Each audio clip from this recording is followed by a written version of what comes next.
Okay, common signs of labor. Okay, common signs of labor. Common signs of labor.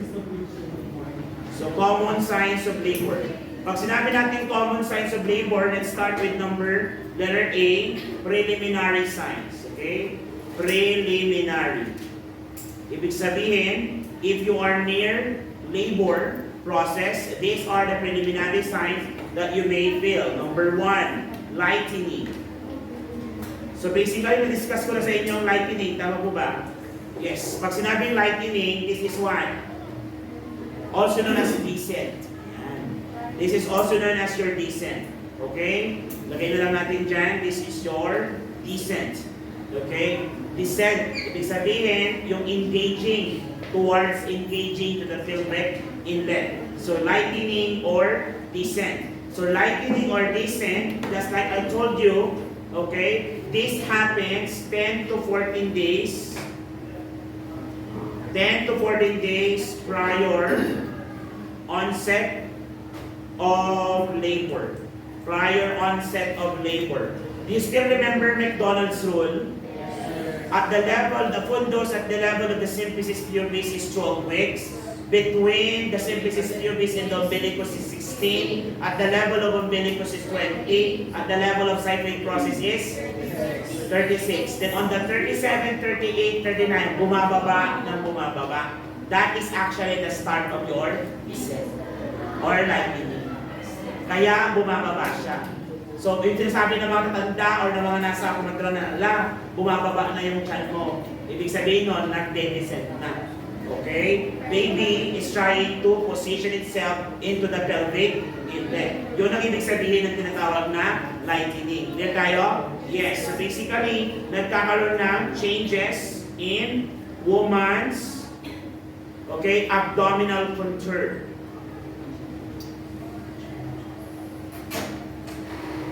And take note, pag nangyari ito, medyo makakahinga na rin siya ng maluwag. Why? Because the pressure in the lungs will start to decrease as well as the blood dose will start to descend.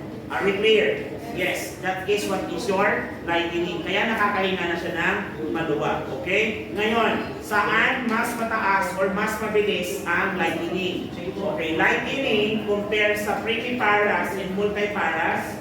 Of course, mas mabilis ang lightening sa multiparas. Kasi nga, medyo open na, sanay na ang mattress nila, sanay na ang pelvis nila. Okay? Unlike kapag sa mga primiparas, everything is new to them. That's why they have longer labor compared to multiparas. Are we clear? Yes. Number 2. Actually, na-discuss ko na ito nung last week. Increase, okay, in level of activity. And then tinatawag natin sudden urge of energy. There is a sudden urge of energy because the body is releasing now adrenaline hormone or your epinephrine in preparation for the impending delivery. So the woman is full of energy. Full of energy. The woman is full of energy. In contrast, doon sa pakiramdam niya, noong mga nakaraang buwan na lagi siyang pagod, may extreme fatigability, then suddenly, isang araw, nagising siya, ang sipag, naglinis ng CR, nagbukas, naglampaso, ang dami niya ginagawa. Now, sir, what if I observe the woman doing this? Yung nararamdaman niya, yung lakas niya, biglang, naglinis ng garden, o ano ginagawa sa bahay. What should I do? You ask them to lay low. Why? Kasi yung sudden increase in that energy means to say na dapat i-conserve niya yun because that energy should be used during the labor process. Clear? Yes, yun yung one of the interventions na gagawin natin sa kanila. Huwag mo masyado magpapakapagod kasi ang katawan mo, kaya malakas ang energy mo ngayon in preparation niyan sa tinatawag na labor and delivery process. Mataas ang hormone na tinatawag na epinephrine, which is produced by what gland? Adrenal gland. Cortex or medulla? Medulla. Yeah. Discuss natin yan. Yung mga discussions natin in the early part. Okay? Hindi rin binabalikan ko lang. Okay? Next, number 3. There is a sudden, slight loss of weight. A sudden, slight loss of weight. A sudden, slight loss of weight. What causes your sudden loss of weight? This is due to decreased progesterone. This is due to decreased progesterone. Okay? So decreased progesterone and increase body fluid excretion. As the food starts to descend, it will put more pressure din sa inyong bladder. So mas maraming nawawalang tubig, okay? Plus, the progesterone would also affect your what? Appetite. Okay? Kaya nagkakaroon ng decrease about 1 to 3 pounds. 1 to 3 pounds. Okay? 1 to 3 pounds. And that is just because nag-release ka ng mas maraming tubig. Okay? Slight loss of weight. Number 4. Braxton Hicks.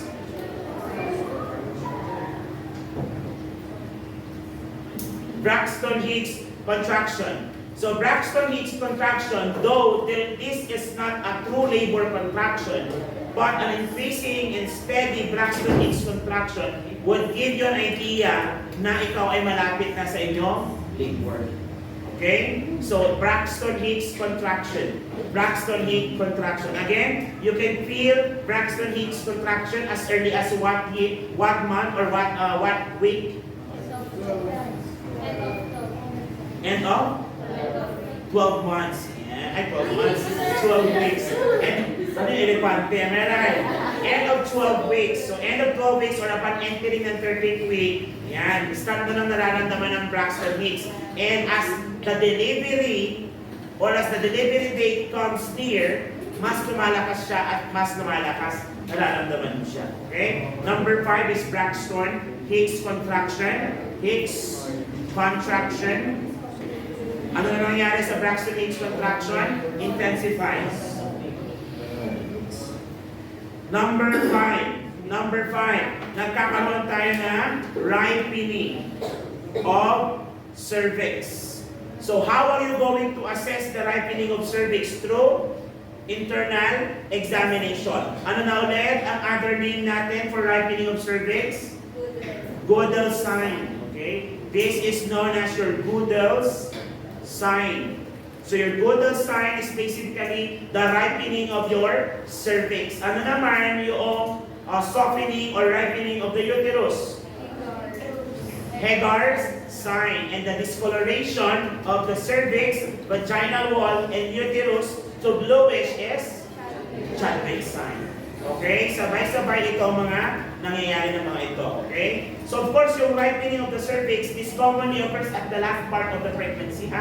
Kasi hindi siya pwede magyari sa early part pa lang. Kasi nga, pag first month pa lang, mas malambot na siya. You are in danger of what? Abortion. Okay? Or miscarriage. Okay? Abortion or miscarriage. So that is your Gödel sign. According to the book, ang description ng Gödel sign is your butter soft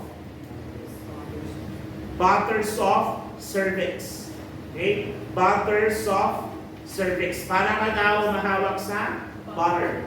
Okay? Para ka daw mahawak sa butter. So these are the preliminary signs. Preliminary signs. Okay? Last part. Okay? Let's discuss your signs of true labor. Ano naman ang mga simptomas ng true labor? Number 1, uterine contractions. Uterine contractions. Pag sinabing uterine contractions, this is the surest sign. Surest sign of labor. So this is the surest sign of labor that commonly starts from the lower back into the abdomen and intensifying pressure to perineum. So that's the surest sign of labor that starts from the lower back into the abdomen and intensified pressure to perineum. Pressure to perineum. Okay? So sometimes pag naramdaman ng mga babae ito, nagkakaroon sila ng frightened feeling. Okay? Siyempre, yung ini-imagine pa lang nila na mabibiyak yung napakaliit ng butas. Magmumukhang kuwan na pwede mo ipasok dalawang kamay mo pumalakpak sa ganun sa kalawa. Okay? Next is your show. Or commonly termed as your bloody show. Commonly termed as your bloody show.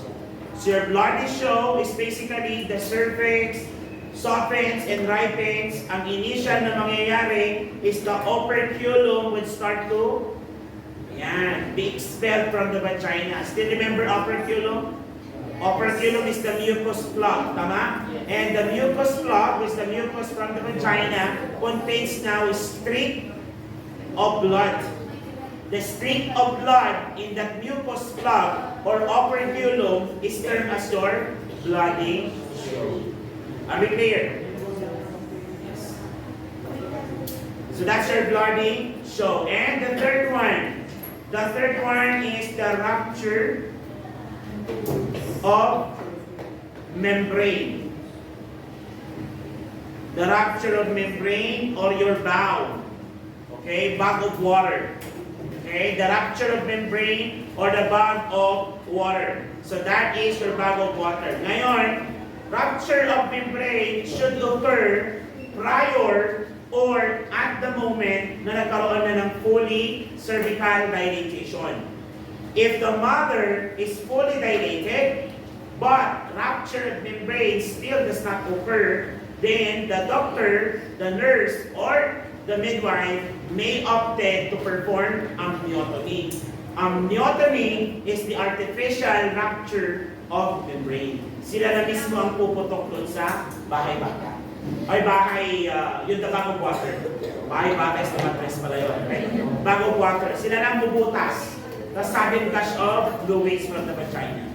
Okay? So, now, rupture of membrane, kapag nag-rupture siya in the early phase or stage of labor, pag naupos ito kasi, yung natataging premature rupture of membrane, when that occurs, the child is at risk to develop two common complications of premature rupture of membrane. Premature rupture of membrane, complications. Premature rupture of membrane complication. Letter A, intrauterine infection. And letter B, cord prolapse.